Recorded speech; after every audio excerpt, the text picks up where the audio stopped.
You place your favorite coffee mug on the edge of the table. You know it's a bad idea, but you do it anyway. Across the room, a pair of eyes locks onto the target. The pupils dilate, the butt wiggles. Slowly, deliberately, a furry paw extends and pushes the mug into the abyss. Your cat then looks at you with a completely blank expression as if to say, "What? I didn't do anything." Today on The Cat's Mood, we are investigating the crime scene. Why are cats tiny furry agents of chaos? Is it malice? Is it boredom? Or is it a deeply ingrained evolutionary instinct that you are failing to satisfy? Let's start with the killer instinct. To understand the push, you have to understand the paw. A cat's paw is a high-tech sensory organ. The pads are covered in nerve receptors that send data to the brain. In the wild, when a cat finds a potential prey animal, like a small lizard or a bug, they don't immediately bite it. That's risky. The lizard could bite back. The bug could sting. So, they perform a safety check. They tap it with their paw. Is it alive? Does it move? How does it react? Is it dangerous? This gentle pat pat pat is an intelligence-gathering mission. Your coffee mug, your phone, your car keys, to your cat, these are just weird, motionless lizards. They are tapping it to see if it will scurry away. When it falls, they are actually surprised it didn't run. This is their prey drive in action. The instinct to hunt is so strong, it must be exercised, even on inanimate objects. But what about gravity? Do they understand that things fall and break? No. Cats have an excellent understanding of their own body in space. They can jump to a high shelf and never knock anything over, if they don't want to. But their understanding of object permanence and physics is limited. They don't connect pushing this shiny thing with the loud crash and a sad human. To them, it is two separate events. This brings us to the second, more manipulative reason: the attention economy. Cats are not dumb. They are master students of cause and effect. When it benefits them, they learn very quickly. When I push the shiny thing off the table, the giant food provider comes running. For a brief moment, you stop staring at your phone or the TV, and you give them 100% of your attention. Even if you yell no, it is still attention. For a bored cat, negative attention is better than no attention at all. They have trained you. The mug is now a summoning bell. Think about when it happens. Is it at 5 a.m. when you are trying to sleep? That is your cat's alarm clock. They want breakfast. Is it when you are on a Zoom call for work? They want to be the center of your universe, not your boss. This is a learned behavior. It is a brilliant, albeit destructive, form of communication. But there is also a boredom factor. A bored cat is a destructive cat. Imagine being a super athlete designed to run, jump, and hunt, but you are trapped in an apartment with nothing to do. You would go crazy. You would start pushing things off tables, too. Pushing things is a game. It is self-stimulation. They are creating their own entertainment. Now for the medical red flags. Sometimes, this behavior can signal a health problem. If your cat suddenly starts knocking things over much more frequently, it could be a sign of stress or anxiety. Have you moved furniture? Is there a new cat outside? Any change in the environment can trigger this destructive behavior.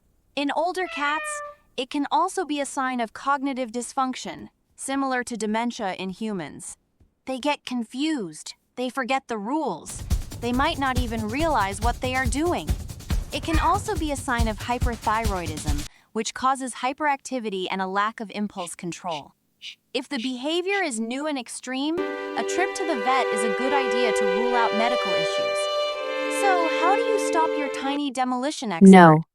First, do not give them the attention they crave. When they knock something over, do not make eye contact. Do not yell.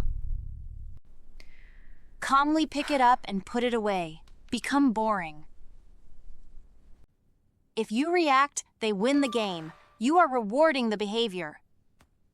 Second, cat-proof. Your environment. Anything valuable or fragile should not be on the edge of a shelf.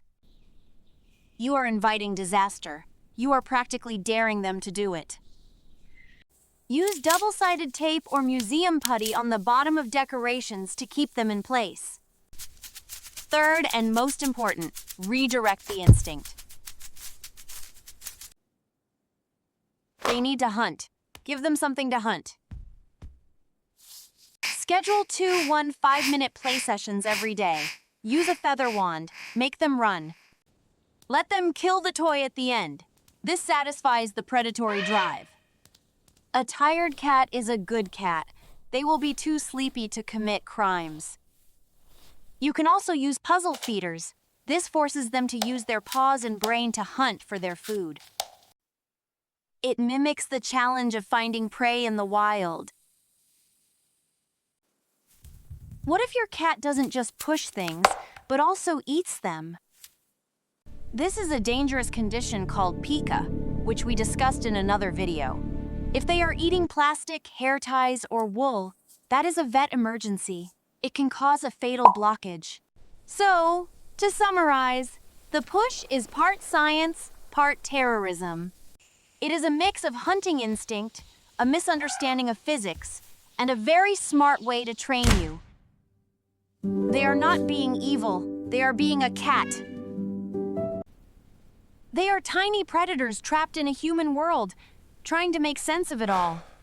And sometimes, making sense of it means watching a glass of water shatter on the floor. Does your cat have a favorite object to destroy? What is the most expensive thing they have broken? Let me know your war stories in the comments. I read them all. And if you want to know why your cat brings you gifts like dead mice, subscribe to The Cat's Mood. We are decoding that horror show next. Smash that like button if you have ever lost a mug to your furry overlord. See you next time. Wait, one more thing. The headbutt push. Sometimes they don't use their paw. They rub their face on an object until it falls. This is a territory-marking behavior gone wrong. They are trying to deposit scent from their cheek glands on the object. They don't realize that your phone has less friction than a tree. It's a miscalculation, a crime of passion, not premeditation. Unless they look you right in the eye before they do it, then it is 100% personal. Stay safe out there, cat owners. And may your coffee mugs live to see another day.